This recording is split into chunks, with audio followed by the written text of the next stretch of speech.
En libertad, con Jano García. Cuentan las crónicas del 28 de agosto de 1789 que la Asamblea Constituyente de Francia se hacía la pregunta más revolucionaria de la época: ¿cuánto poder debe tener el rey Luis XVI? El debate suponía un antes y un después y estaba integrado tanto por seguidores y leales a la corona como por fervientes defensores de tumbarla.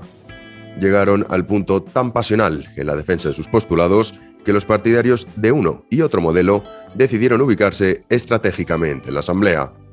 Tal y como recoge Gustavo Bueno, fue en la sesión del 28 de agosto de 1789, es decir, ya constituido el tercer Estado como Asamblea Nacional, cuando los partidarios del veto real absoluto se pusieron a la derecha y los que se atenían a un veto suavizado o nulo a la izquierda.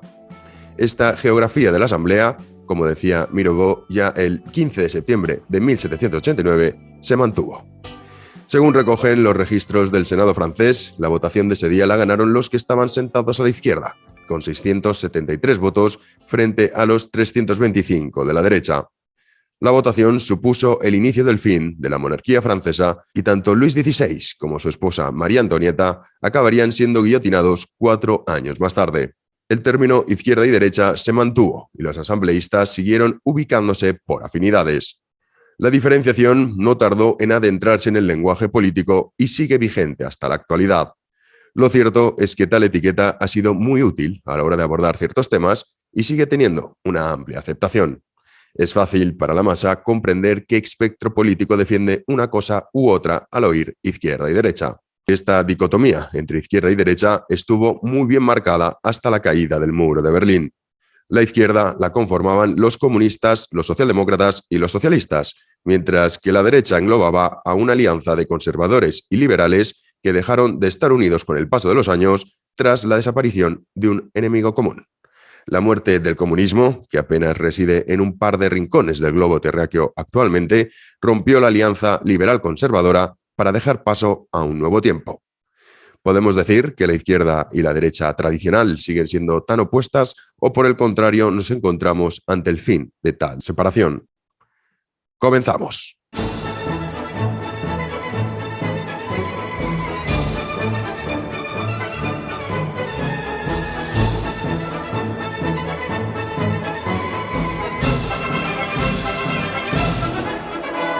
Y de vuelta al presente, hoy 24 de octubre de 2021, en esta nueva entrega que hemos arrancado con el inicio que tendrán ustedes en el nuevo libro, que por cierto se acabaron, ha sido una auténtica locura, la verdad es que no sé cómo agradecerles su interés y su confianza. Se puso en preventa, como saben ustedes, hasta el 10 de noviembre no sale, y se agotaron los ejemplares en Amazon. Muchos me decían, no puedo hacer la reserva. Ya de nuevo, Amazon tiene ejemplares disponibles y también ya está disponible la versión Kindle. Se situó en lo más vendido, estando en preventa. La verdad es que no sé qué puedo hacer para agradecerles todo el cariño, la confianza, el interés que ponen en este nuevo libro. Espero que no les decepcione. Y bueno, hemos arrancado este podcast, Cuentan las Crónicas, cómo empieza la introducción del nuevo libro, hablando de esa diferencia entre izquierda y derecha. Y hoy con nosotros va a estar en este podcast Agustín Laje. Llevaba mucho tiempo pidiéndomelo, yo también tenía ganas de que viniese al podcast, pero por una cosa o por otra nunca conseguíamos coincidir y finalmente, pues aprovechando qué es lo que está pasando en Argentina, vamos a hablar de qué es lo que está ocurriendo en realidad, no solamente en Hispanoamérica y en España, sino en Occidente, en esta nueva derecha que todavía se está articulando, que todavía no tiene una definición clara y que existen multitud de diferencias entre este nuevo hogar de los subversivos, que podríamos denominar, que no aceptan los dogmas reinantes. Antes de abordar esto, antes de presentar y luego posteriormente ir con la entrevista de Agustín Laje, ya saben, vamos a hacer una pequeñísima pausa para su like y su comentario por el tema del algoritmo, aunque bueno, esto algún día no sé cómo podemos hacerlo para que no repita todos los podcasts lo mismo, pero bueno, de momento esto es lo que hay, así que vamos a hacer una pequeñísima pausa y ya comenzamos.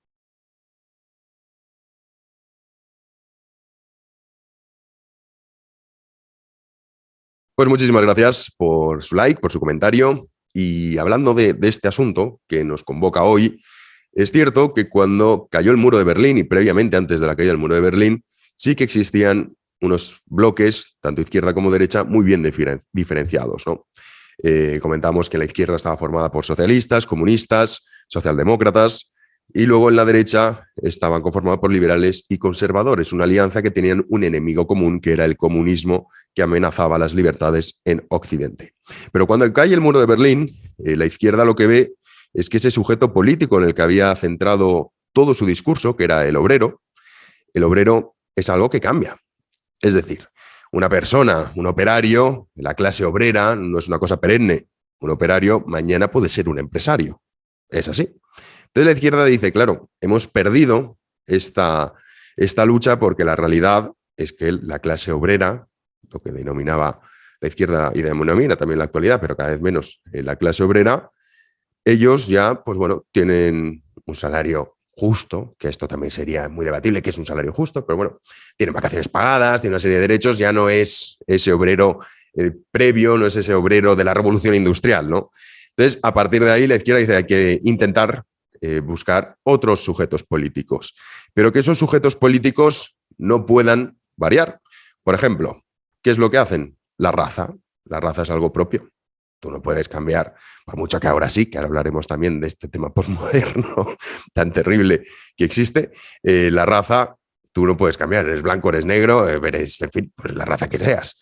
El sexo, mujer, hombre. Por eso tantas feministas ahora dicen, un momento, oiga, no digan ustedes que esto de que cualquiera puede ser mujer, porque entonces el discurso de nuevo se rompe. Si es algo que se puede cambiar, simplemente según cómo te sientas, porque es un constructo social, a partir de ahí se rompe de nuevo el molde que había creado la izquierda, que era utilizar a las mujeres como arma de división. En España, por ejemplo, ¿qué es lo que ocurre también con el tema del idioma? De las lenguas locales, regionales, se utilizan como una forma de distinguirse del resto. Y el que es valenciano parlante o vasco parlante o el que es gallego parlante de nacimiento, de lengua materna, obviamente eso es algo que lleva intrínseco en él y que no lo puede variar. Entonces, se utilizan esas políticas identitarias. Lo mismo ocurre, por ejemplo, como es en el caso de Hispanoamérica, que ahí lo hace mucho con los indígenas, que utilizan a los indígenas como una arma de división, lo cual es completamente absurdo y estúpido, pero es lo que ocurre. Y compran mucha gente ese relato, ¿no? Entonces, claro, la izquierda utiliza esos dogmas, los presenta, a esos une el dogma del cambio climático y el apocalipsis total, une también el dogma de la igualdad, de todos somos iguales, esto ya lo hablamos en anteriores podcasts. También ponen y compran el dogma de la redistribución de la riqueza, del papel del Estado intervencionista. ¿Y qué es lo que ocurre? Que la izquierda dice, bien, yo voy a aceptar, porque es la evidencia, que los medios de producción deben estar en manos privadas, en su inmensa mayoría. Eso sí, los voy a hiperregular y también voy a aceptar la propiedad privada. No voy a luchar por abolir la propiedad privada. O al menos al principio voy a aceptar esos postulados de lo que era la derecha tradicional. Y la derecha tradicional lo que hizo fue decir, vale, pues yo compro todo tu pack ideológico, compro que existe una diferencia clara entre hombres y mujeres, compro que existe un feminicidio, compro que existe sociedades racistas, compro las sociedades multiculturales sin ningún tipo de restricción y de control, compro que el fin último debe ser conseguir la igualdad de todos los ciudadanos, igualdad de resultados, que no de oportunidades, que eso ya lo tenemos, y de derechos, que ya lo tenemos. Incluso lo teníamos más bien, porque, por ejemplo, en España, ahora mismo, una mujer tiene más derechos que un hombre. Y la derecha tradicional acepta esos dogmas.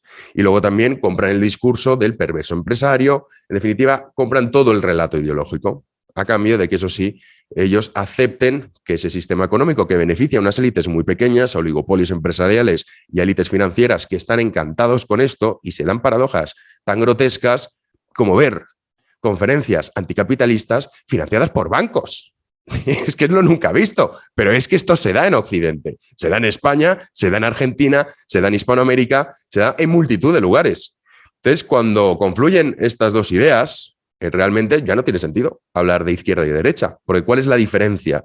La política, para que exista política, tiene que haber dos modelos de visión completamente opuestos. Y eso no es lo que ocurre. No es que uno defienda un modelo distinto al otro, no. Los dos defienden el mismo modelo. Habrá luego matices que te dicen, no, el impuesto de sociedades en vez del 15, el 12. Oh, vale, uy, qué gran cambio. Y el IRPF en vez del máximo al 58, al 55. Y en vez de tener el horario comercial hasta las 11, pues venga, hasta las 12. Pero eso no es un cambio de modelo de país. y la izquierda y la derecha confluyen. ¿Qué es lo que ha ocurrido? Que cuando cae ese muro de Berlín, los conservadores y los liberales, las diferencias que existen entre ellos se separan. A partir de ahí empieza a existir una nueva derecha, que luego están los democristianos, que realmente qué es lo que defienden, y un ejemplo muy claro es el Partido Popular en España.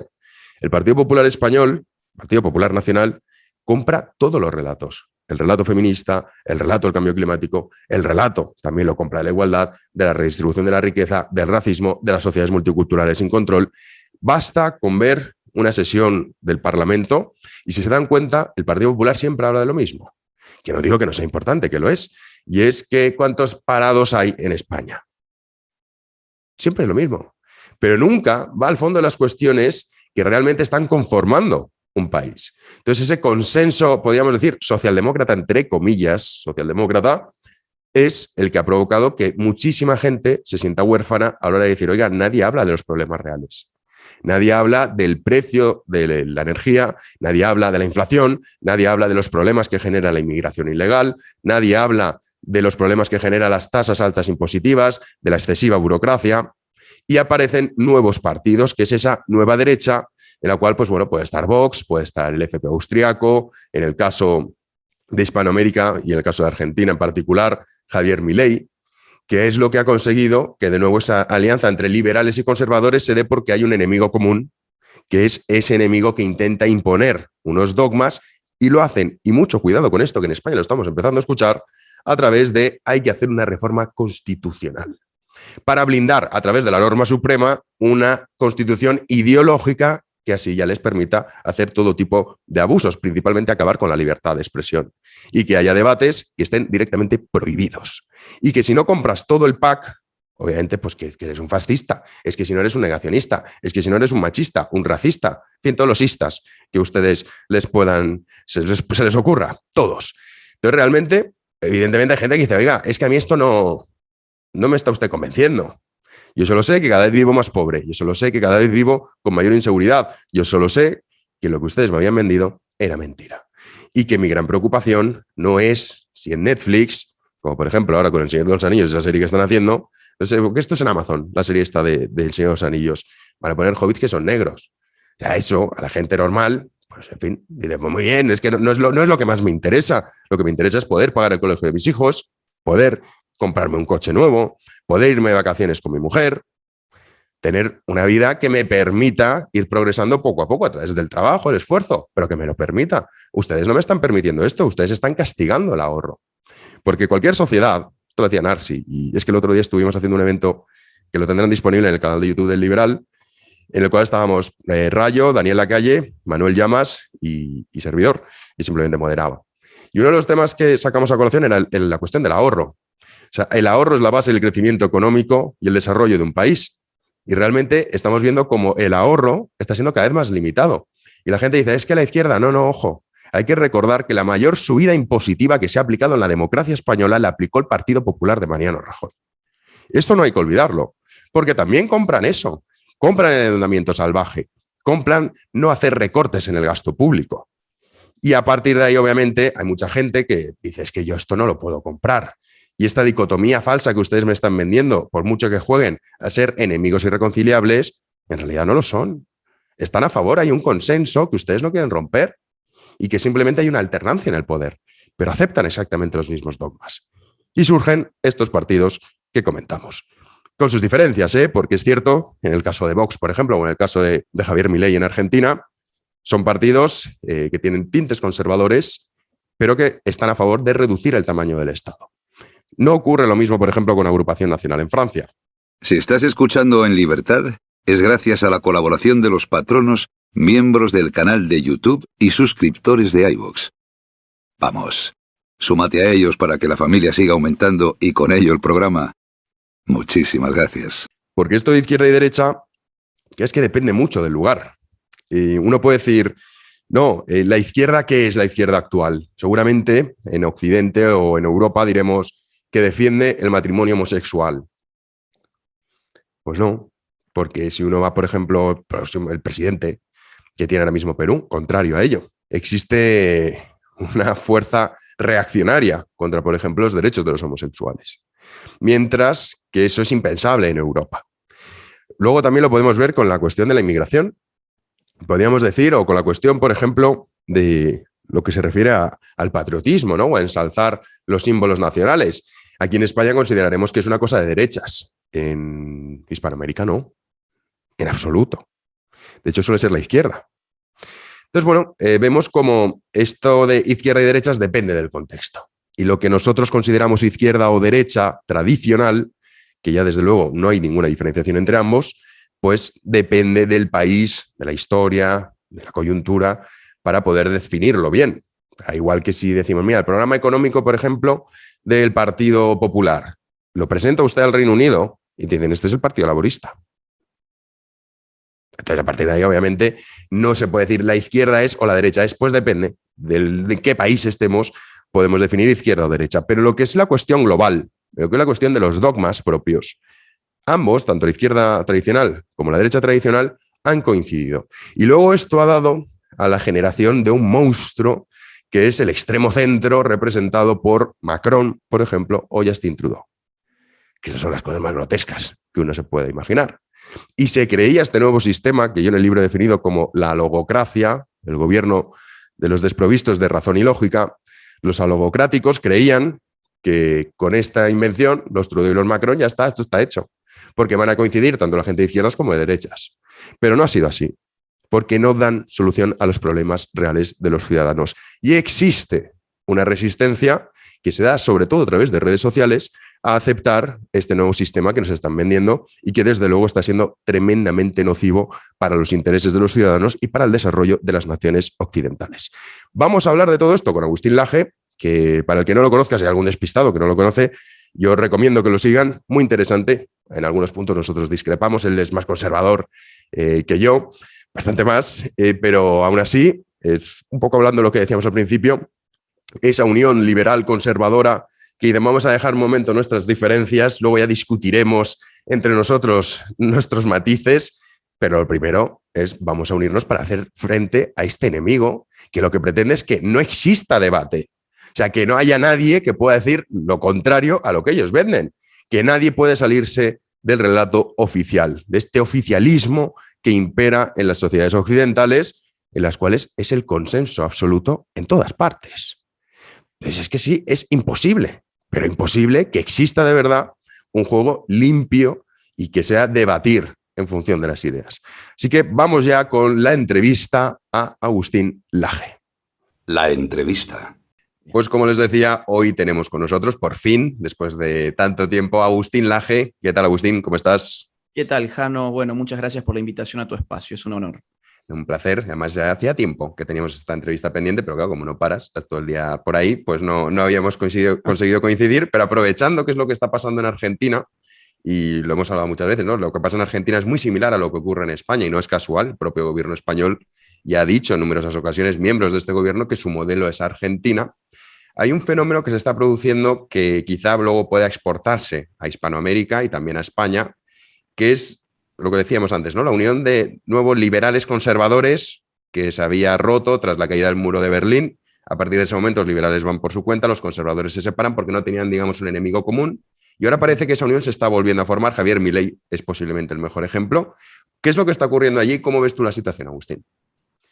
Bueno, a ver, para mí no se puede entender la política actual sin revisar qué es lo que pasó, digamos así, desde el año 2015, ¿no? Es decir, creo que vale la pena hacer un repaso muy rápidamente de qué pasó en el año 2015. En el año 2015 nuestra región empieza a tener un giro hacia el centro, ¿sí? Veníamos del socialismo del siglo XXI, tuvimos esperanzas de que habíamos llegado al final de esa etapa macabra, caracterizada por gobiernos como los de Néstor y Cristina Kirchner, Evo Morales, Hugo Chávez, Nicolás Maduro, Rafael Correa, Ortega, bueno, etcétera, ¿no?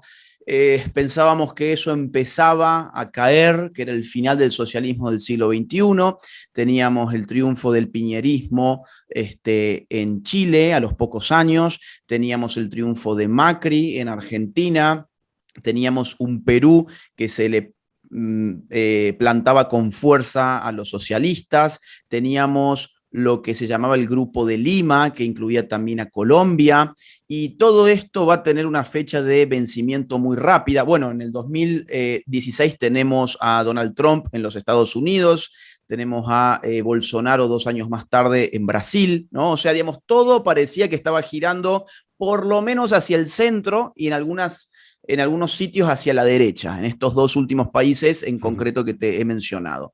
Ahora, en el año 2019, todo esto se modifica de un plumazo, ¿no?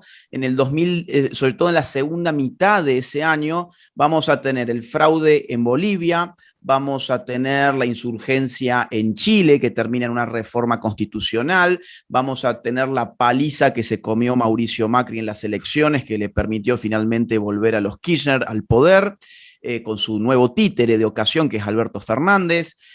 Vamos a tener también los desmanes en Ecuador contra Lenín Moreno, vamos a tener también los problemas en Nicaragua, la supervivencia del régimen de Nicolás Maduro, la supervivencia del castrismo en Cuba, vamos a tener la desestabilización constante contra el gobierno de centro de Iván Duque en Colombia. Entonces, y algo muy importante, en México va a ganar, más o menos en esa época, López Obrador, ¿sí? A partir del 2019 se configura en México lo que se llama el Grupo de Puebla. El Grupo de Puebla es la nueva máscara del viejo Foro de Sao Paulo. Es un grupo de izquierdas latinoamericanas, pero también incluyen a españoles, como el juez Garzón, por ejemplo, ¿no? Que ha participado de estas cumbres y que busca rearticular a la izquierda en una nueva contraofensiva que se haga de nuevas banderas. Cuando uno revisa el Foro de San Pablo, que data de principios de los 90, va a encontrar toda una jeringosa muy oxidada, lucha de clases, lucha contra el imperialismo yanqui y ese tipo de cosas. Ahora, el Grupo de Puebla no, el Grupo de Puebla vas a empezar a encontrar pluralidad, diversidad, LGBT, feminismo, aborto, indigenismo, todas estas, Black Lives Matter, incluso el tema racial también está presente en algunas de las reuniones del Grupo de Puebla. Esto es súper interesante. Entonces, digamos, lo que uno puede concluir de todo esto es que esa expectativa que muchos tenían de que el centro pudiese ser una alternativa al proyecto espectacular del socialismo del siglo XXI fue una expectativa muy tonta. No duró ni 2 ni 3, como mucho puede haber durado 4 años, pero los efectos han sido terribles. En México, en Chile, el efecto del piñerismo fue una reforma constitucional, ni más ni menos, no por una crisis económica, sino por haber perdido una batalla política y cultural sobre todo. En Argentina, ¿cuál fue el efecto del macrismo? Que vuelvan los Kirchner con una multiplicidad de causas por corrupción. A la gente no les importó que se hayan robado todo el país durante 12 años y volvió a darle la confianza al gobierno de los Kirchner. Y así en todos los países ha empezado a pasar lo mismo. Fíjate vos en Perú. Digo, ¿quién gana en Perú? Un maoísta vinculado a Sendero Luminoso. O, por ejemplo, ¿quién está encabezando encuestas en Colombia? La izquierda más radical vinculada a la FARC. Entonces, la contraofensiva que se viene por parte de la izquierda es fuertísima. Y desde la derecha, y ahí es donde yo enmarco finalmente, pero hago toda esta introducción para que se entienda el punto, ahí es donde nosotros podemos entender qué está pasando con la derecha.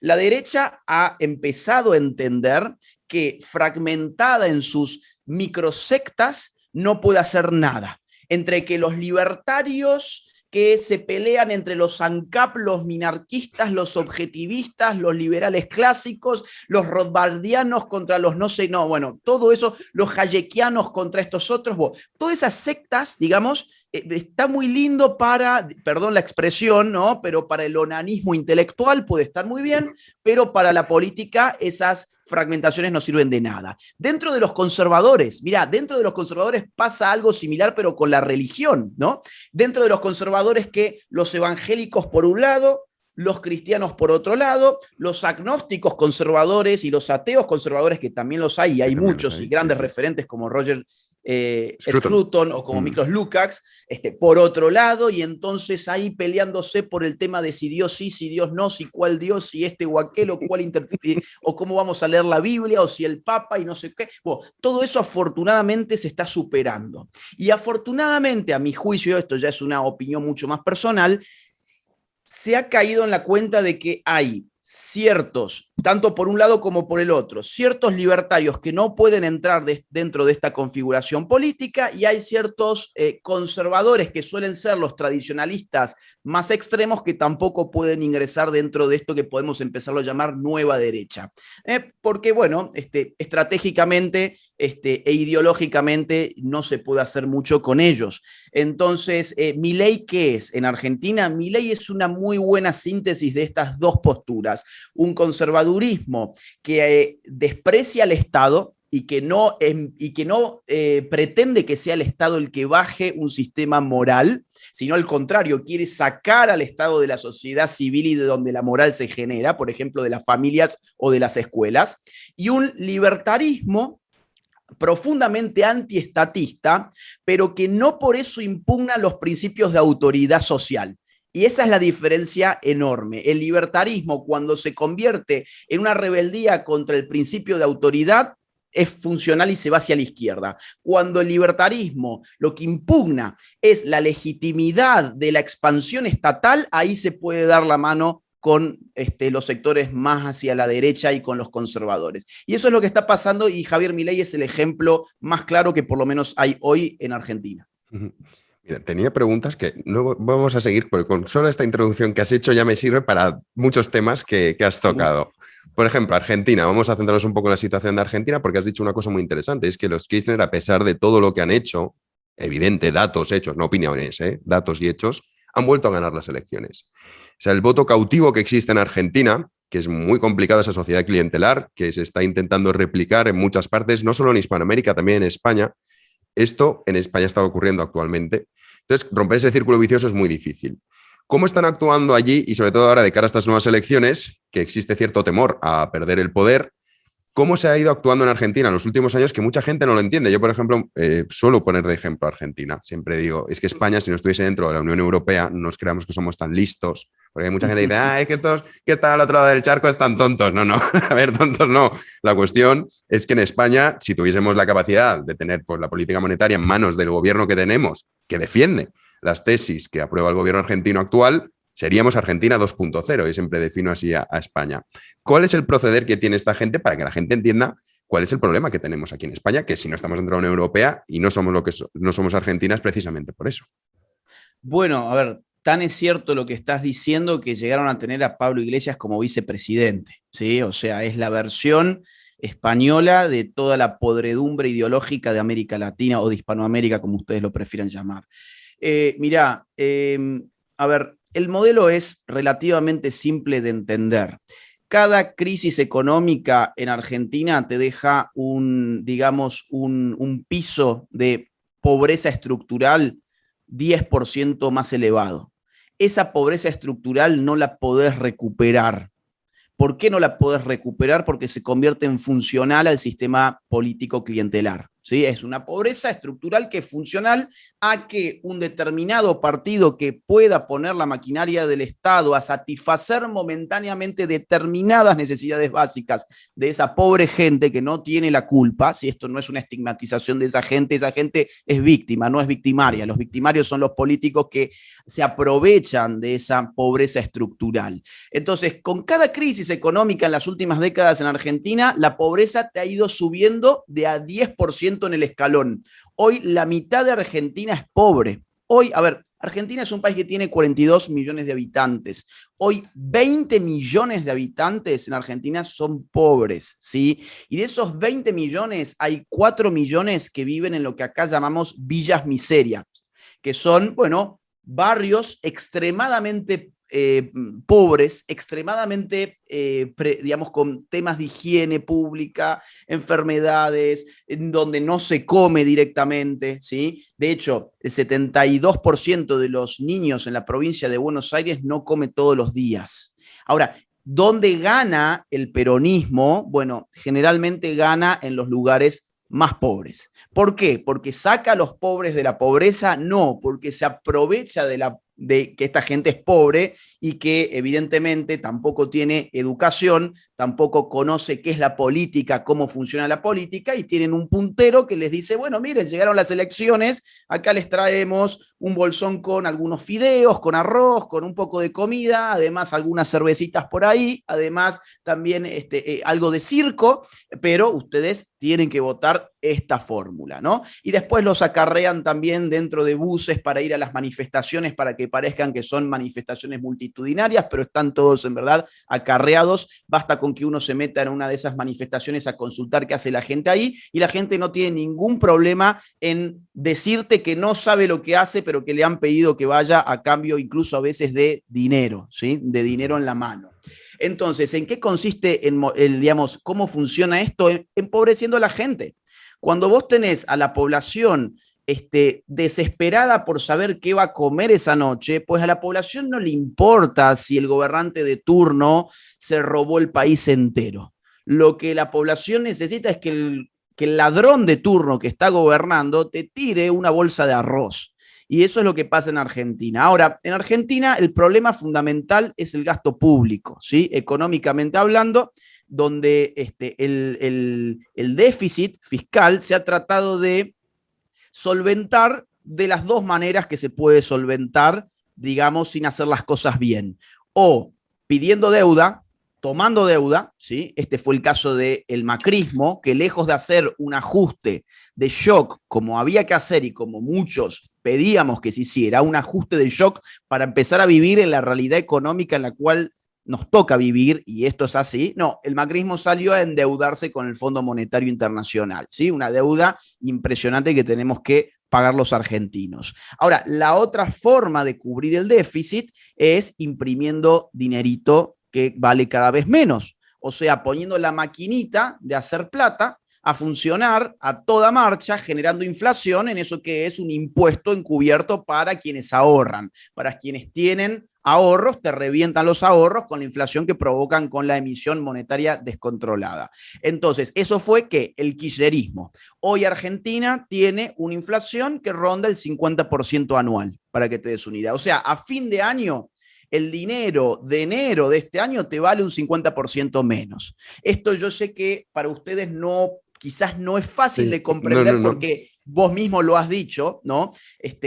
Ustedes tienen la ventaja en este caso de estar limitados por las autoridades monetarias de la Unión Europea, pero en Argentina los dueños de la máquina de hacer dinero son los políticos que te gobiernan. Entonces, si a ellos se les ocurre que hay que poner a hacer andar esa máquina, pues entonces estropean tus finanzas. Te pongo un ejemplo. Yo me mudé a España en el año 2019 para hacer un máster. Tengo que volver pronto también a España, ya a vivir un poco más de años, a partir de abril del año que viene. Pero cuando yo me mudé, encontré, desarmando mi maleta, que en un saco yo tenía pesos argentinos. No era mucho, era por decirte $300 en pesos argentinos. Me agarró una angustia porque digo, cuando yo vuelva dentro de un año a Argentina, esto no van a ser $300. Digo, esto va a valer lo equivalente a, digamos así, no sé, $150 quizás. Entonces, así es como uno vive en Argentina, ¿no? Tenés que gastarte rápido todo, tenés que tratar de convertirlos a dólar, es un desastre. Y esto es lo que podría pasar en España ciertamente si no tuviesen ese esquema, digamos, de Unión Europea, que en algunos casos para mí es nocivo y en algunos casos tiene alguna ventaja también. Totalmente de acuerdo. Si la Unión Europea tiene sus pros y sus contras, la idea también se ha pervertido por una cosa que también has comentado al principio de tu primer speech, que has comentado cómo la izquierda sí que se ha aglutinado. Es decir, la socialdemocracia, podemos decir que la socialdemocracia con el comunismo, el socialismo, las diferentes vertientes también del socialismo, sí que se unieron en bloque. Dijeron, bueno, hemos perdido, se suponía que habían perdido tras la caída del muro de Berlín, toda esa retórica que comentabas tú de la lucha obrera, entonces se han ido a las luchas identitarias, ¿no? Con la ideología de género, hablabas también en el caso de Hispanoamérica con los indígenas, en el caso de Estados Unidos Black Lives Matter, aquí en España también se hace pero con otro tipo de... Porque aquí en España no tenemos un problema real con la inmigración de momento. Sí que es cierto que con la inmigración musulmana empezamos a tener problemas. No somos Francia todavía, tampoco somos Reino Unido, pero bueno, es a lo que vamos. Entonces, bueno, se conforman, dicen, bueno, a falta de ese sujeto político, por decirlo de alguna manera, que era el obrero, lo quitamos, empezamos a aplicar estas políticas identitarias y la socialdemocracia, lejos de rehuir, ha acabado aceptando ese mensaje. Es lo que pasa aquí en España. En España, por ejemplo, el Partido Socialista Obrero Español se definen como socialdemócratas. En ciertos aspectos han comprado esa retórica, mientras que al otro lado, a la derecha, en España está el Partido Popular. Tú conoces muy bien España, Agustín, entonces sabes cuál es el Partido Popular. El Partido Popular ha comprado todo el discurso ideológico.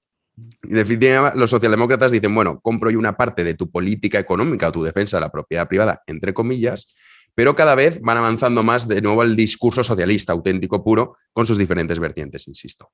La derecha se ha quedado un poco desarticulada y es cierto que esto que comentabas de Milei, aquí en España de momento no se está dando, pero puede ser que, o lo que todo parece que apunta a ellos, el caso de Trump, también lo comentabas, como no tiene más remedio que no, liberales y conservadores, decir, bueno, vamos a dejar nuestras diferencias, que existen, tú por ejemplo eres más conservador que yo, pero bueno, decir, bueno, el enemigo común es este. Y primero, si luego queremos debatir de ciertas cosas, hay que acabar con los que ni siquiera quieren que permitir que podamos debatir. ¿Tú crees que esto tiene futuro? Por el contrario, ¿ves que esto es muy complicado de revertirlo? Sobre todo, porque luego hablaremos también de lo que te pasó a ti en tu cuenta de Instagram, con la cantidad de medios de comunicación que tiene a su servicio, porque claro, es que esto es muy complicado de combatir. Estamos dando la batalla, pues en fin, aquí con una camarita, un micro, nos grabamos, emitimos en YouTube, tú lo haces también en YouTube, Instagram, pero es muy difícil, ¿no? Mira, yo creo que sí hay futuro, hay esperanzas, y vamos a ponerlo así, esperanzas de mediano plazo y esperanzas de largo plazo. Esperanzas de mediano plazo es la conformación de partidos políticos alternativos que cristalicen esta articulación de la cual estamos hablando, ¿no? En la cual puedan incorporarse libertarios, con los pies en el suelo, evidentemente, conservadores, con los pies en el suelo también, patriotas que se distingan del nacionalismo rancio también, ¿sí? Y yo creo que, a ver, acá quizás que no estamos de acuerdo, pero yo creo que en España hay un ejemplo para nuestra región, para Hispanoamérica, que es Vox. En Vox yo encuentro una articulación muy similar a la cual estamos hablando, donde se pide menos Estado, donde se pide más sociedad civil, donde se reacciona con determinación frente a la obligación de ser un correctito políticamente hablando. Entonces yo encuentro que ese modelo de hecho hoy está inspirando a México, por ejemplo. En México se está pensando en armar un partido político inspirado en Vox. Ahora, a mediano plazo, como te decía, mis esperanzas son que estos partidos outsiders, sin experiencia política previa, con muy poco financiamiento, pero con un buen manejo de redes sociales y con una buena sensibilidad respecto de cuáles son las necesidades reales del pueblo, sean los que tengan posibilidad, no te digo de gobernar nuestros países, pero sí de obtener entre un 10 y un 20% de los votos y tener, por lo tanto, una presencia política en el poder legislativo, por lo menos, ¿sí? Te pongo algún ejemplo. Milei, del cual ya hemos hablado, va a entrar, no solamente va a entrar él, sino que va a entrar por lo menos una persona más y probablemente hasta 2 personas más, ¿sí? Chile, fíjate qué interesante el caso de Chile. Chile está ganando el comunismo más rancio, Boric.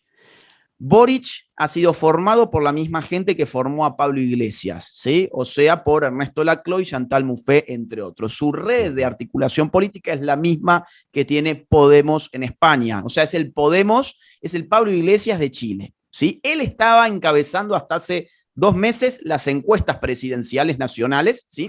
Ya ha aparecido Kast. Y ahora ha aparecido Kast. El segundo, no era Kast, el segundo hace 2 meses era Sichel. Sichel es el liberal de izquierdas que viene a ser la figura del piñerismo.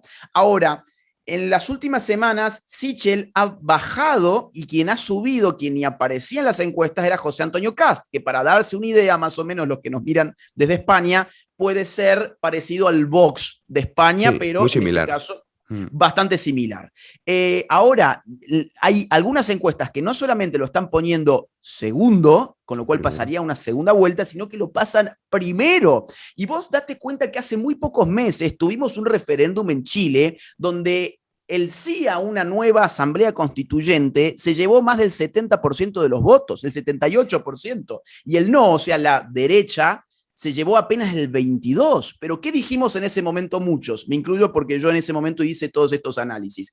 Si uno toma conciencia de que esto, que es una gran derrota, puede ser una gran oportunidad porque ya sabemos que somos el 22%, si logramos encolumnar ese 22% duro tras una figura política, como es Kast, entonces se puede hacer algo. Y ahora estamos con muchas esperanzas porque evidentemente ya por lo menos la de Kast es una segunda fuerza nacional. Te pongo otro ejemplo, Perú. En Perú que tuvimos una noticia muy mala, muy horrible, que es que un maoísta ganó la segunda vuelta. Si nosotros vemos la primera vuelta en Perú, pues son países que como el mío también tienen 2 vueltas presidenciales, ¿sí? En la primera vuelta, el tercer lugar se lo llevó López Aliaga. López Aliaga es el Bolsonaro o el Trump, digamos, de Perú. Es un empresario que ha bancado, ha financiado su propia campaña, católico, incluso él es del Opus Dei, o sea, muy conservador, pero libertario en el sentido de que todas sus propuestas eran bajar al Estado, sacarle poder al Estado, en todos los ámbitos, no solamente lo económico, y él salió tercero, quedó por un punto debajo de Fujimori, un punto nada más. Es decir, si López Aliaga lograba superar a Fujimori y pasar a la segunda vuelta, yo te puedo asegurar que quien ganaba la segunda vuelta era él, porque el voto a favor de Pedro Castillo en Perú fue un voto de censura contra la familia Fujimori. Exactamente. Entonces, este tipo de casos a mí me dan esperanzas y me dan, digamos, la sensación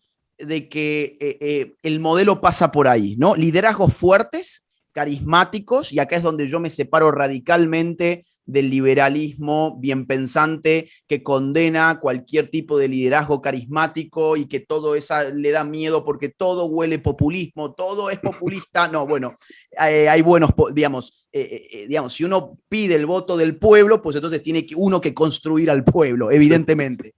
Entonces, yo creo que por ahí pasa mi esperanza a mediano plazo. Y a largo plazo, ya cierro con esto esta intervención, y a largo plazo, mi esperanza pasa por la renovación generacional. Yo estoy viendo desde hace ya algunos años que la juventud está soltándole la mano a las izquierdas, que las izquierdas aparecen cada vez más como un conjunto de viejos quedados en un museo de historia, hablando pavadas que ya nadie cree, y que los jóvenes han encontrado, digamos, que las causas rebeldes están de nuestro lado. Un solo ejemplo: ¿a quiénes les bajan las cuentas de redes sociales? ¿A quiénes expulsan de las universidades cuando dicen lo que piensan? ¿A quiénes no les dan micrófono en los medios de comunicación en general para decir lo que piensan? ¿Quiénes no tienen ninguna representación en el mundo de Hollywood, de Netflix, de las grandes compañías de la televisión, de las Big Tech? Bueno, evidentemente ahí es donde está la resistencia real, y eso los jóvenes lo están mirando cada vez más.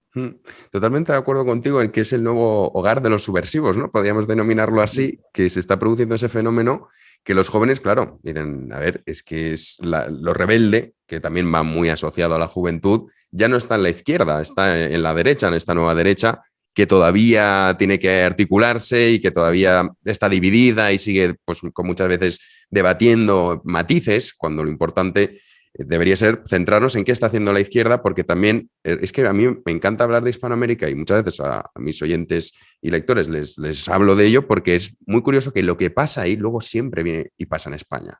Entonces aquí ya empezamos a escuchar reforma constitucional. Has hablado de Chile. O sea, este es el gran truco. Yo creo que la gente de izquierdas dice, bueno, se nos está desmontando esto. Porque claro, la gente, cuando todo el mundo tiene la cartera llena y está todo fenomenal, pues sí, te puedes permitir el lujo de jugar a salvar el planeta, las mujeres, hablar del techo de cristal, todo eso está estupendo. Pero cuando tienes problemas económicos, dices, oiga, un momento, a ver, que a mí no me importa que no hayan puesto un transexual en una serie de Netflix. A mí lo que me importa es que no voy a poder pagar a mi hijo el colegio. Entonces la izquierda dice, vale, se nos está desmontando el tinglado que teníamos articulado, vamos a hacer reformas constitucionales, que es lo que ha pasado en Chile. O sea, vamos a poner en la norma suprema del país, al fin y al cabo, que es una constitución, una constitución ideológica que nos blinde para luego hacer todo tipo de abusos de poder. Aquí en España ya empezamos a escuchar esto y lo hacen haciendo la excusa de la monarquía, que la monarquía, esto hay que volverlo a votar, que luego es como la entrada para desarticular todo, que es lo que ha ocurrido en Chile. En Argentina también estáis un poco en eso, los Kirchner también lo dejan caer de vez en cuando. Sí, lo que pasa es que los Kirchner no tienen el dominio que necesitan sobre el Congreso, donde necesitas una mayoría agravada para poder hacer una reforma constitucional, y más aún, ahora van a perder el poco poder que les queda dentro del Congreso. Lo van a perder porque en estas elecciones les va a ir terriblemente mal. Nosotros en Argentina tenemos el sistema de elecciones que incluye una primaria, o sea, una preelección que funciona como una gigantesca encuesta nacional, y eso es lo que se ha votado hace muy poco, donde Javier Milei sacó el 14% de los votos y donde el kirchnerismo fue aplastado en prácticamente todas las provincias argentinas, ¿sí? En prácticamente todas las provincias, salvo las más miserables de Argentina en términos económicos, donde toda la gente vive del sector público, ahí es donde ellos mantienen el poder por el esquema del cual hablábamos hace un rato, ¿sí? De hecho, un dato que se me pasó darte, que es muy interesante, es que en Argentina 28 millones de personas están en posibilidad de tener un trabajo. ¿Sabés cuántas de esas 28 millones de personas hoy tienen efectivamente un trabajo en el sector que, digamos, privado? Solo 5.800.000. 5.800.000 trabajan en el sector privado de 28 millones de personas que están en condición de trabajar. Bueno, ese es el esquema que se quiere cambiar en la Argentina, ¿sí? Y la reforma constitucional en Argentina ya por suerte no es una posibilidad. Ellos lo plantearon cuando se envalentonaron al ganar las elecciones hace 2 años, lo plantearon como una posibilidad, pero hoy ya no es una posibilidad. Donde sí, por ejemplo, también lo querían hacer era en Perú. En Perú apenas subió Castillo, dijeron, acá hace falta una reforma a la Constitución para incorporar el socialismo como el sistema político y económico de Perú. Y como no les daban, fíjate, esto es muy interesante, como no les daban los votos en el Senado, ellos tienen una sola cámara. En la Cámara de los Representantes del Pueblo, como no les daba los votos, empezaron a llamar a sus bases militantes a atacar, ¿sí? A atacar a los diputados peruanos. Así, con una conferencia de prensa, la gente del gobierno decía, el pueblo real, que es el dueño de la Constitución, tiene que presionar al pueblo ficticio que está sentado allí adentro. ¿Eso qué significa? Anda, métete con sus hijos, métete con su señora, contra su casa, contra su auto, hacerle la vida imposible. Pero afortunadamente ahora en Perú, por ejemplo, esto se quebró, porque el gobierno peruano está quebrado internamente, sí. Afortunadamente. Y en el caso de Chile es mucho más radical el tema, porque no es una reforma constitucional, es una asamblea constituyente. Una nueva. Eso significa, no vamos a enmendar, no vamos a parchar. Tabla rasa y empezar. Es así, tabla rasa y allí. O sea, vamos a incendiar lo que teníamos y vamos a hacer algo totalmente nuevo. Lo más impresionante y la moraleja que para mí nos tendría que dejar el proceso chileno es que todo eso fue consecuencia no de una crisis económica, sino de una crisis político-cultural. La izquierda es muy fuerte en Chile, la izquierda, estudiantil, por ejemplo, sí. Han hecho sus revueltas con centros de estudiantes, muchos años, han prendido fuego el país, el problema de los indígenas con los mapuches, ahora se les ha sumado el tema feminista y LGBT, que también es fuertísimo en Chile. En Chile han hecho las cosas muy bien desde la izquierda, han ido desgastando las bases sociales de la sociedad chilena, han ido desgastando los relatos de legitimación de los gobiernos de centro derecha chilenos, que solamente descansaban pensando que su legitimidad estaba dada por el hecho de que las personas iban a centros comerciales a comprar televisores cada año más grandes. Para ellos, con que la persona fuese y se comprara cada vez más un televisor cada vez más gigante, ¿no? Y tuviese casi un cine en su casa, eso era, digamos, que todo estaba bien políticamente. Bueno, evidentemente no es el caso. Vos sabés que 4 centavos de dólar de suba en el metro fue lo que despertó una asamblea constituyente en Chile. Eso te da las claras de que no es un tema económico. Porque en Argentina, por ejemplo, nos sube el combustible, no 4 centavos de dólar, nos sube mucho dinero todas las semanas, y acá no hay ninguna asamblea constituyente. Además, Bachelet ya había subido el precio del pasaje previamente más que el propio Piñera y no pasó absolutamente nada. Pero es verdad Exactamente. que en Chile siempre ha habido una nostalgia, ¿no? Camila Vallejo representaba muy bien esa juventud que tenía esa nostalgia de Allende, de una época que fue terrible para Chile, pero que se ha vendido siempre como algo nostálgico de, ay, qué bien estábamos hasta que llegó Pinochet y el golpe de Estado y el imperialismo, etcétera, etcétera. Y es cierto, yo cuando estoy viviendo en Chile me acuerdo perfectamente. Yo es cuando de verdad dije que existe una desigualdad terrible y decía, bueno, los niveles de endeudamiento privado que tiene este país son un problema. Pero la gente, o la gente que está de derechas, decía, no, pero a la gente le va bien, va al mall, que ellos dicen el mall en vez del centro comercial, va al mall, tal. Dice, pero es que esto no es la realidad. O sea, la realidad luego, evidentemente, pasó eso. Y puede ocurrir, porque ahora vamos a meter el tema de la libertad de expresión, que es muy importante. Puede ocurrir que la izquierda dice, bueno, ante esto y ante una población empobrecida, evidentemente la gente empieza a demandar soluciones. Entonces la izquierda aprovecha eso para cargar que si son los ricos, que si son los empresarios, que si hace falta una reforma constitucional porque hay que blindar, que no nos dejan las grandes empresas, las élites, en fin, el discurso que llevamos escuchando por parte de la izquierda muchos años. Entonces, ante una población empobrecida que le estás vendiendo ese discurso y que los medios afines también lo están trasladando a la mayoría de la población, ¿qué es lo que nos queda como contrapartida? Las redes sociales. Es decir, tu canal, tu cuenta de Instagram, tu cuenta de Twitter. Facebook me has dicho que no, que ya no tienes cuenta, que la tienes hackeada. Pero bueno, en definitiva, los que no estamos a favor de ese relato, con nuestras diferencias y nuestras discusiones y matices que podríamos tener, nos queda solamente eso, las redes sociales como la forma de dar la batalla. Pero claro, a ti, por ejemplo, recientemente Instagram te cerró la cuenta 2 veces. Sí, me la cerró 2 veces y discúlpame, antes de entrar en ese tema, me había quedado pensando en lo que dijiste de Chile. Cierro el tema con Sí, sí, esto. sí, claro. Em, Vos fíjate que vos me decías, nosotros en España miramos a Hispanoamérica porque sabemos que muchas de las cosas que allí pasan después llegan acá también. Y yo te diría, dentro de Hispanoamérica, donde yo más miro es Chile, porque las cosas que pasan en Chile después se toman como estrategias exitosas. Por ejemplo, Salvador Allende fue el primer socialista del siglo XXI. ¿Cómo del siglo XXI si estamos hablando de la década del 70? Bueno, si vos te fijás es el mismo modelo de Chávez. Mm, Es decir, no empieza el socialismo del siglo XXI con Chávez. Empieza con Salvador Allende, porque Salvador Allende llega con los votos y destruye efectivamente. la democracia y destruye la república habiendo llegado con los votos, ¿sí? Una Y el victoria muy socialismo del siglo justa. XXI es eso, el socialismo del Sí, siglo, sí. a ver, es el socialismo llevado por los votos, pero después destruyen el sistema que les permitió a ellos ingresar. Esa es la idea, ¿no? Mm. Es como que me subo al techo y tiro la escalera, ¿no? Nadie más va a poder subir acá. Y vos fíjate que ahora lo que se está poniendo en marcha también en muchos lugares es el modelo chileno. Cuando pasó la revuelta en Chile, ahí nomás se copió en Colombia. Se copió también en Perú cuando Ujú. tuvieron esa inestabilidad política hace algunos meses, que cambiaron 3 presidentes Sí, en una sí, semana. sí, ¿Te sí. acordás? Sí, sí, También fue. pasó en Ecuador por el tema indígena y el tema de los subsidios a los hidrocarburos, etcétera. Entonces, Chile yo creo que es un teatro de operaciones geopolíticamente muy importante para nuestra región. Ahora, el tema de las redes sociales ya me meto ahí. Mira, sí, mi cuenta de Instagram fue censurada 2 veces a lo largo de, digamos así, 40 días más o menos, hace 2 meses. La primera, yo estaba lo más tranquilo, durmiendo, me levanto. Lo primero que hago cuando me levanto, la verdad, habla mal de mí, pero es así. Agarro el celular, le quito el modo avión y empiezo a ver cómo caen todos los mensajes.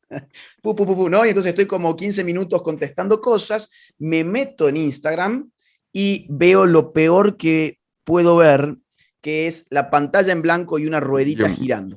ya empiezas a Y eso es sospechar. como no está conectando como habitualmente lo hace, que ahí nomás veo un feed y ya está. Digo, acá pasa algo. Es una décima de segundo que uno se da cuenta, acá pasó algo.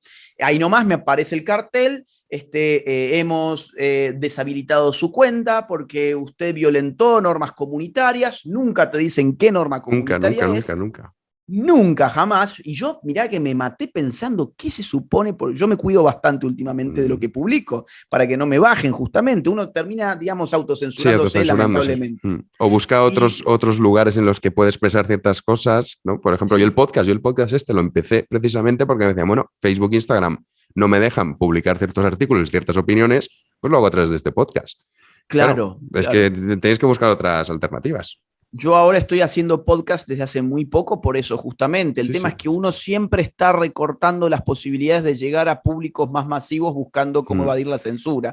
Entonces siempre hay un daño, ¿no? Entonces cuando esto se genera, bueno, yo apelo, uno puede apelar, uno puede notificarle a Instagram que fue un error, yo le puse todas las cuestiones de por qué fue un error, por qué no hubo ninguna publicación mía que violentara ninguna norma comunitaria.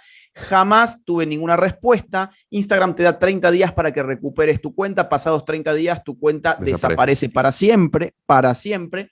Entonces, a los 15 días dije, bueno, voy a contratar abogados para ver si por vía judicial algo se puede hacer por lo menos. Entonces, muy resumidamente, los hechos fueron los siguientes.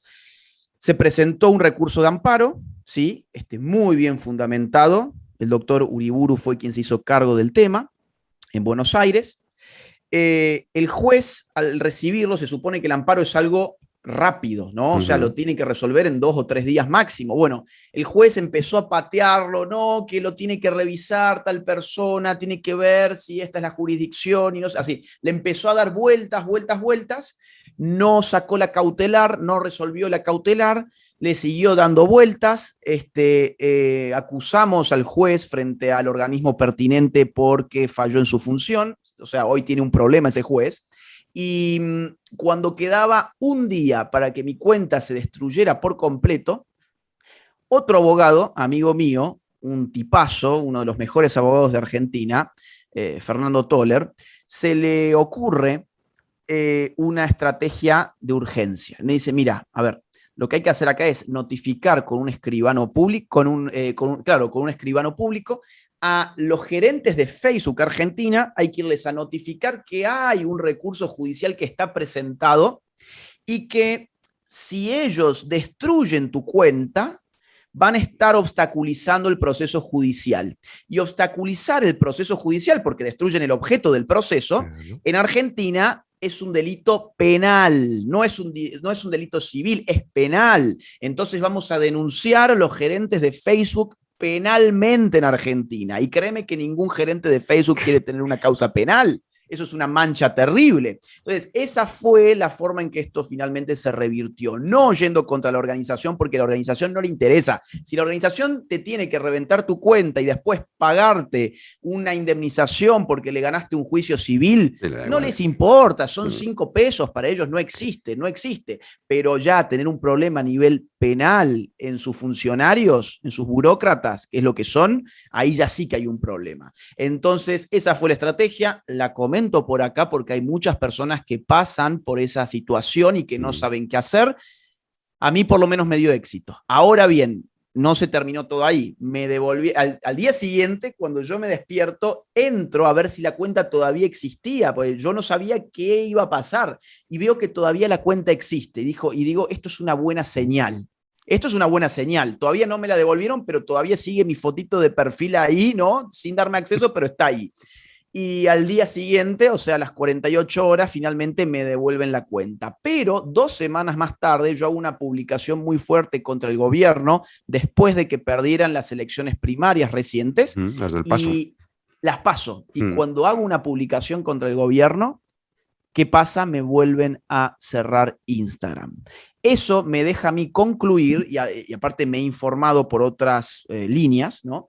Que los revisores de contenido en Argentina son kirchneristas. Entonces, ¿de qué se trata todo esto? De persecución política, donde vos tenés revisores de contenido que están ideológica y políticamente condicionados en este caso, y que dicen, estamos pasando un mal momento político, hemos perdido las elecciones, y empezaron a reventar cuentas de antikirchneristas en Argentina, entre la cual volvió a caer la mía.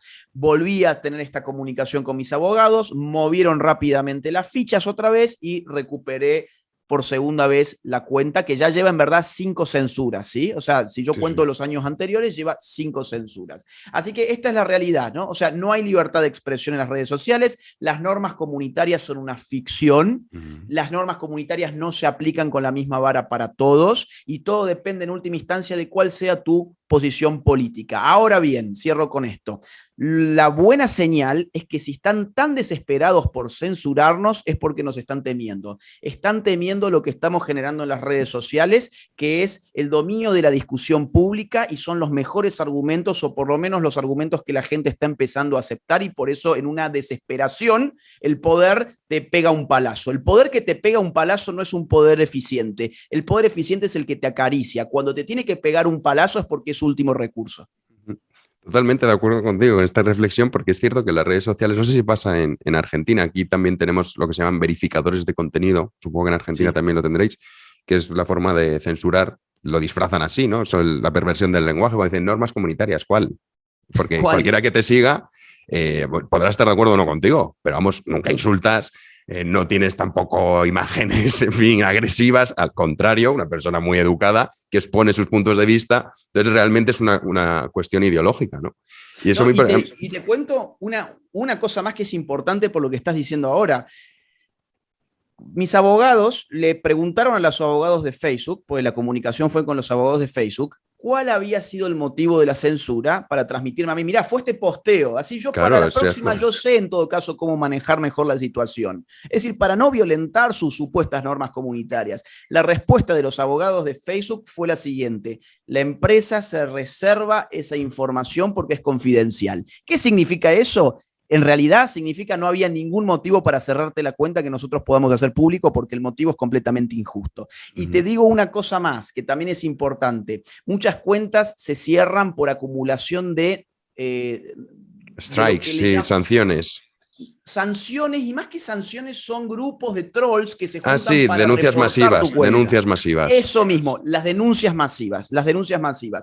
Ahora, mirá que yo conozco a muchos grupos de nuestro ambiente, yo me llevo bien con libertarios, con conservadores, con patriotas, con todos.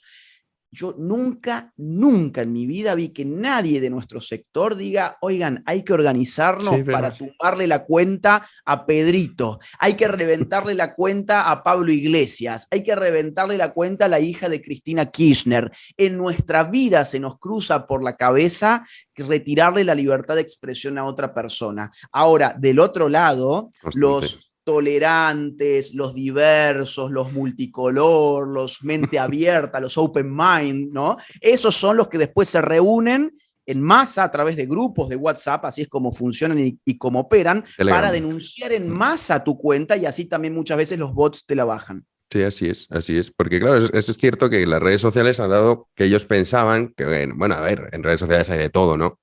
Pero no contaban con que había gente que era válida. Tenemos tu ejemplo, ¿no? Decir, oiga, a mí no me dan voz, no se preocupen, me hago mi cuenta, empiezo a tener mi canal de YouTube, empiezo a decir lo que pienso, y claro, la gente detecta que no es un iletrado que se ha puesto ahí una cámara y empieza a decir estupideces absurdas sin ningún tipo de información detrás.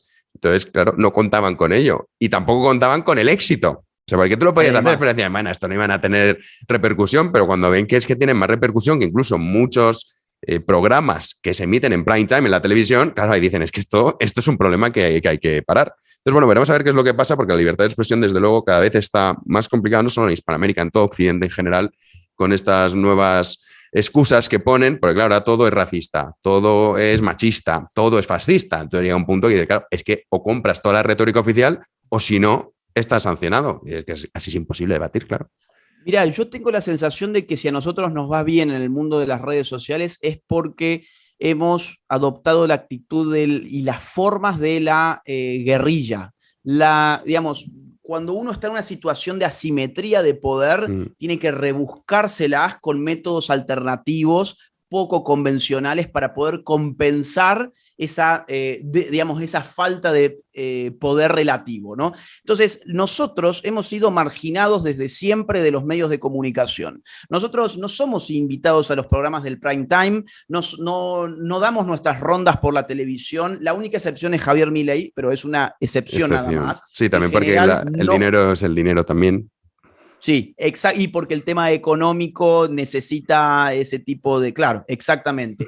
Ahora, entonces, ¿qué nos quedó a nosotros? Bueno, nos quedó decir, ok, no me invitan de ningún programa, no me publican en ningún lado, bueno, no hay problema, yo mismo voy a ser mi propio productor, voy a tener mis redes sociales, voy a lanzar mi canal y con lo que no contaban ellos es que iba a llegar un día en el que las redes sociales iban a superar en cuanto a su influencia política a los medios tradicionales. Hace unas semanas salió en uno de los diarios más importantes de Argentina, que es el diario Perfil, una nota sobre la influencia que tienen las redes sociales y los canales de YouTube en la discusión política. ¿Sabés cuáles son los canales que lideran la discusión política en Argentina? El mío, el de Emanuel Danan, el de Presto, el de Nicolás Márquez y el de la Fundación Libre, que es la fundación que yo armé acá en Córdoba hace varios años. Entonces, vos ves que no hay uno solo de izquierdas y están desesperados desde los medios de izquierdas porque a ninguno de todos nosotros de esa lista nos han invitado jamás. Aquí en España pasa lo mismo. La gente dice, es que YouTube está lleno de neoliberales, dicen. Bueno, vale. Entonces, lo que ocurre, claro, es que una gran diferencia. También hay un componente que es la independencia. Es decir, yo si hago este podcast es gracias a la gente que me escucha, que es patrona o que compra mis libros. O sea, vives de tus oyentes y de tus lectores. Y eso, claro, la izquierda, que generalmente está subvencionada, dice, oye, haga usted un canal de YouTube. Pero claro, es que un canal de YouTube es mucho trabajo, ¿eh? La gente se cree que es ponerse aquí una... Si quieres, si eres una persona seria, si quieres decir tonterías y vídeos estúpidos y absurdos, sí, vale, no te cuesta. Pero si quieres hacer algo con fundamento y con muchas lecturas detrás y un análisis profundo, esto cuesta mucho, o sea, no es un trabajo... Entonces, claro, eso ya les rompe por completo porque la izquierda está acostumbrada a, toma, yo te lo pago, yo te siento en este sillón, di las tonterías más absolutas, que da igual, porque como te va a ver tanta gente, un porcentaje va a caer seguro. Esto no, esto lo tienes que trabajar, ¿eh? Entonces eso también es muy importante, ese detalle. Y algo también más importante es que si tu canal tiene éxito y lo podés monetizar, vas a tener ingresos por la cantidad de visitas que tengas.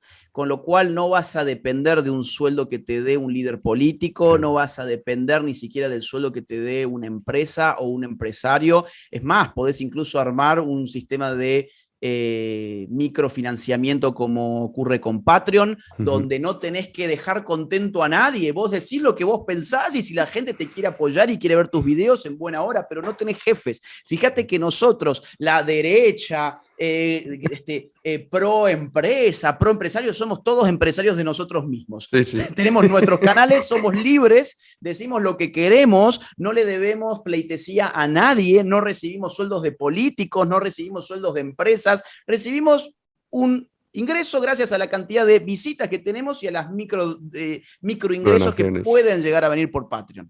Así es, así es. Pues oye, Agustín, me ha gustado la noticia esa que en abril de 2022 estarás por aquí, por España, ¿has dicho?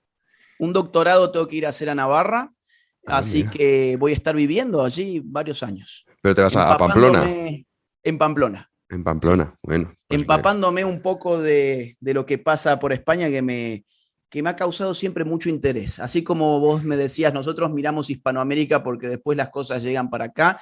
A veces nosotros también miramos España porque entendemos mucho de lo de allá, llega también acá. Sí, no es que somos al fin y al cabo, somos hermanos. O sea, es que por mucho que queramos, la realidad es la que es. Sí, bueno, te agradezco muchísimo. Veremos a ver qué es lo que pasa con esta nueva derecha. Seguro que podremos seguir hablando y analizando qué es lo que está ocurriendo, que es cierto que se están dando movimientos, tanto en la izquierda como en la derecha, que muchas veces con las noticias diarias y la actualidad no nos damos cuenta, pero se está articulando poco a poco y cuando pasan los meses y lo miras en perspectiva es muy interesante el análisis. Así que te agradezco muchísimo tu tiempo, te agradezco que hayas estado aquí y nada, cuando estés por aquí por España nos vemos en persona. Con una buena cerveza. Gracias, Jano. Un fuerte abrazo. Un abrazo, Agustín. Cuídate mucho. Saludos. Pues esto fue lo que nos contó Agustín Laje. Espero que les haya resultado interesante esta nueva entrega. Y si les parece, para no hacer muy largo el podcast, porque se nos va de tiempo, las preguntas de los patronos, miembros del canal de YouTube y suscriptores de iVoox las dejamos para la próxima entrega y también decirles que ya está disponible hace 4 días el podcast, la segunda parte de China, la construcción de un imperio. Así que ya saben, queridos patronos, miembros del canal de YouTube, los miembros del canal de YouTube lo encontrarán en la pestaña de comunidad, ahí tendrán el post, pinchan y el que es miembro podrá escuchar el podcast. Y también lo mismo con los suscriptores de iVoox, aunque a ellos sí que lo ven directamente en la sección, digamos, de los podcasts publicados. Así que, como siempre, muchísimas gracias por estar ahí. Nos vemos en una próxima entrega. Hasta luego.